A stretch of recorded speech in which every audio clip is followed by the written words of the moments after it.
I'm Ray. Welcome back to my channel where I talk about literature and intentional living. Today I'm going to be doing my wrap up of all the books that I read or listened to in June. Starting off with the classics, I only read, I think, one book that would count as a classic this month, and that was the collection of essays, The Souls of Black Folk by W.E.B. Bois. This was published in 1903 and is a kind of examination of the state of America as a nation at that time, with a particular focus on race and race relations. What's happened to black people living in America since emancipation, and basically Du Bois's analysis of all the things that have not happened that ought to have happened, and just like gives people a real sense of clarity about seriously how much is still wrong with America at that point in time. And one of the things that's super depressing about reading this book now, like over 100 years later, is that I feel like so many of those things still feel really relevant to the modern day. So what I gathered from this book historically is that at that point in time there were two kind of main schools of thought regarding civil rights and progress for African Americans. There was this guy called Booker T. Washington, and he basically argued that for the time being the African Americans basically just like needed to prove to white people that they were decent, upstanding citizens, and they needed to trade in rights and liberties for law and order and peace. And then there was W.E.B. Du Bois, and he definitely wasn't arguing for mass uprisings or anything, but he was saying that African Americans deserved full civil rights and liberties and freedom and fairness and justice of treatment. He also argues throughout the book a lot about the importance of education, and specifically higher education. So he says that, like, yes, we've started to educate African Americans, we've introduced schools and primary schools, but the quality of them isn't very good, and the access to higher education is extremely limited. He was actually the first black person to get a PhD from Harvard, so you could tell that this was an incredibly intelligent man writing these essays, and also just such a dignified and morally upright human being that, like, he puts the average person to shame. One thing that I've realised since starting this channel that I really value in books that I read is well-crafted writing, and I really should read more essays because I never really think of reading selections of essays, and then pretty much every single time that I do, I really love them. And I think one of the reasons for that is that an essay is often just like so well crafted, you know, because it's not got the plot to draw you in the same way as a novel would do. It has to be beautifully well done in and of itself, and these essays were also well crafted. Like, they have at the center of them, he calls it the problem of the color line, and he's exploring obviously this issue of race relations, but then he looks at it from different aspects in different essays. And he particularly, for example, he will like use a myth from Greek mythology in order to elucidate a point that he's making. He uses statistics, he uses anecdotes, and he just ties all these things really effectively together to create these really poignant and moving and beautifully written essays. My favourite essay was the fifth one in the collection. It was called The Wings of Atlanta, and it compares the city of Atlanta to the myth of Atalanta, and Atalanta was a sprite, I think, something like that in Greek mythology, and she raced this god, I think, called Hippomenes, and the idea was that if she won then she would be free, and that if he won then he got to keep her as his wife. And he put these 3 golden apples on the route, and as she ran along, the first golden apple she like glanced at it but didn't do anything. The second golden apple she like stooped to look at it, and then the third one she stopped to pick it up, and in stopping to pick it up then Hippomenes took her over and won the race, and so she lost. And he compares Atalanta to Atlanta, and basically says that like Americans are becoming so distracted by the golden apples along the way that they've kind of missed the point of life, which isn't money. And I just found this so poignant to read today, because I think that the quest for money has, if anything, obviously I didn't live 100 years ago so I'm not sure exactly, but like it feels so deep-seated in everything that we do in society now. There's a quote that I really liked about education, which has really reminded me, I guess, of why I went into education in the first place, and why reading and learning and acquiring knowledge is such an important part of my life, why being like a lifelong learner, as they would call it at school, is an identity that I still connect really closely with and still think is really important. He says, "The true college will ever have but one goal, not to earn meat, but to know the end and aim of that life which meat nourishes." Another quote that I loved from this book, the writing in it is beautiful, by the way, really lyrical. "How many heartfuls of sorrow shall balance a bushel of wheat? How hard a thing is life to the lowly, and yet how human and real." And he gives us loads of illustrations through his anecdotes of just like how ludicrously unjust life was for people of colour living in America at the turn of the century. How, for example, things like they would pay for land for a farm and then the land would be taken away from them, just like totally illegal, but there was no way to counteract it. Obviously like lynchings and horrendous things that went on. And, you know, his experience of trying to find a place within this, and his reflections on what it's like being a father and how he feels about his children growing up in this society. It's really moving in a way that you perhaps wouldn't expect essays to be, as well as giving you a lot of food for thought. One thing that I've started doing when I write my reviews on Goodreads, I'll link them down below, kind of thinking about the intentional living kind of side of reading, because I do, when I read, try and think about like, okay, how has this book changed me? What has it made me reflect on about what I ought to be doing in my own life and how I ought to be living my own life, perhaps a little bit differently to the way that I am doing now. So for every book that I've read, I've done a little like life lessons section about things that it made me think about that I want to try and incorporate in my own life more. And this book, definitely number one, just was like a massive check your privilege kind of experience. Like, it really made me realize how unbelievably privileged I am. And that line about how hard a thing is life for the lowly, yet how human and real, made me reflect on something which I always find so mind-blowing, which is just like the intensity of the lived experience of every single person on this planet. Like, sometimes I just reflect on how full and real my own life seems to me, like my inner world and my emotions and my thoughts and my plans and everything. It feels so full that it's almost like the world can't contain it. And every single human being has that experience of life, and therefore just like the value of the life of every human being feels so enormous. And this book definitely made me realize that we really need to do all that we can to work to ensure that people are free from persecution, from prejudice, that they have access to education, and that like it's a human right to be free from the misery of poverty. Highly, highly recommended. I love this book. I had such a mixed reading month. Like, I read some stuff that I really liked and some stuff that I really didn't like, and fortunately Souls of Black Folk was one that I really liked. Next book, moving on to one that I really didn't like, was The Memory of Love by Aminatta Forna. It's set like pre and post the Sierra Leonean Civil War, and it's mostly an old man who's dying, who's kind of recounting his life tale, and basically all of the kind of mundane evil that he committed during his life due to the fact that he was selfishly obsessed with his colleague's wife and he wanted her for himself. This is not what it'll tell you on the blurb. On the blurb it makes out like it's a romance, but I really, really didn't experience it as a romance. Like, I feel like I've been quite angry about this book, and the reason that I've been quite angry is I find it really uncomfortable when stuff is represented as romantic or as love, when it's actually like toxic manipulation of power from a man towards a less powerful woman, which is like all of the love in this book, or pretty much all of the love in this book. There's one exception, which is not a large enough part of the story, in my opinion. So there's him, and then there's a modern day British psychologist who's come over to Sierra Leone to work. He is also, just like from my perspective, really not likable character. He's basically got a bit bored of, you know, being a husband and caring for his daughter in the UK, and so he's just gone over to Sierra Leone to have a bit of fun, and while he's over there to flirt with the women who are not his wife. And like, none of the characters really had much personality as far as I could tell. They were all basically the same, just felt very mundane. And yeah, what happened in the story?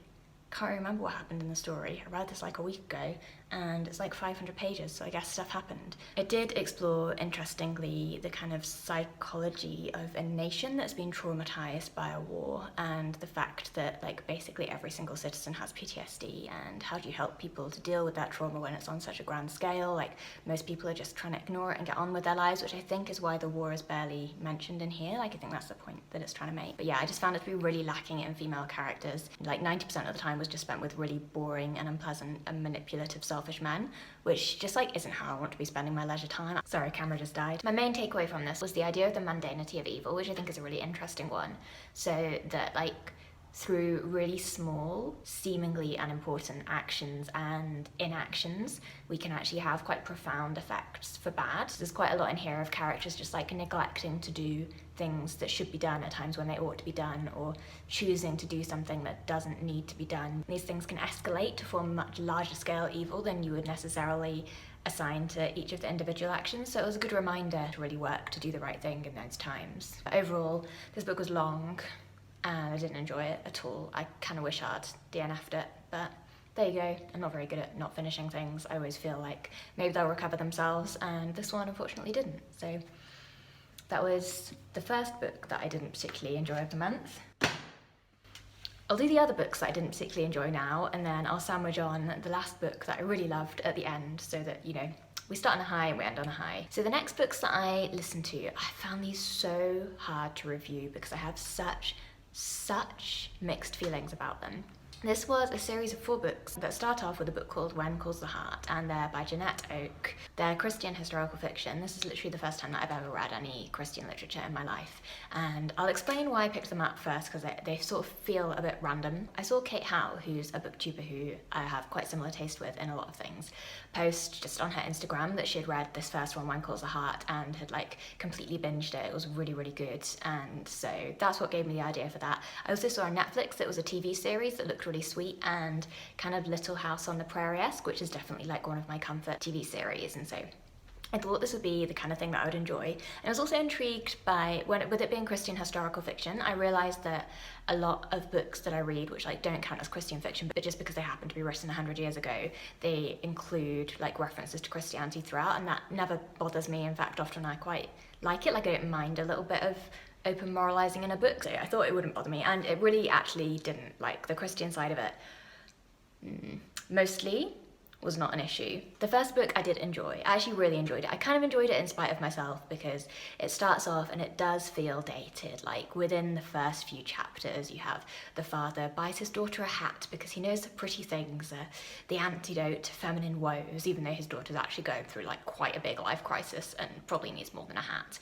And there's just quite a lot of not very feminist things that happen in it and are said in it.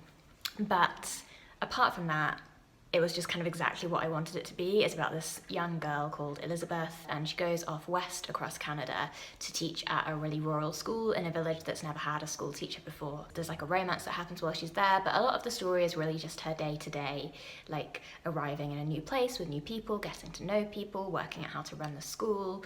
And I really liked Elizabeth, particularly in the first book. She has her flaws, and she just has a sense of personality. So, you know, she's really into fashion, she really likes looking nice, and she struggles initially with being in this school that's kind of out in the sticks in the middle of nowhere. Yeah, she finds it hard, but she also really tries all the time to do the right thing and to do good with her life. And it's just like quite heartwarming seeing how she gets welcomed into the community and contributes to the community and teaches the children at this school. And the romance was like probably the most cliche romance that you've ever read, but I was in the mood for that, and so I enjoyed it. It was just a really lovely book, and I listened to it while I was still teaching. It made me feel quite motivated as a teacher, like spending the time with the children and valuing them and listening to them, and that was really nice. I did choose to listen to these books because I wanted something like really breezy to listen to while I was driving, and this was perfect.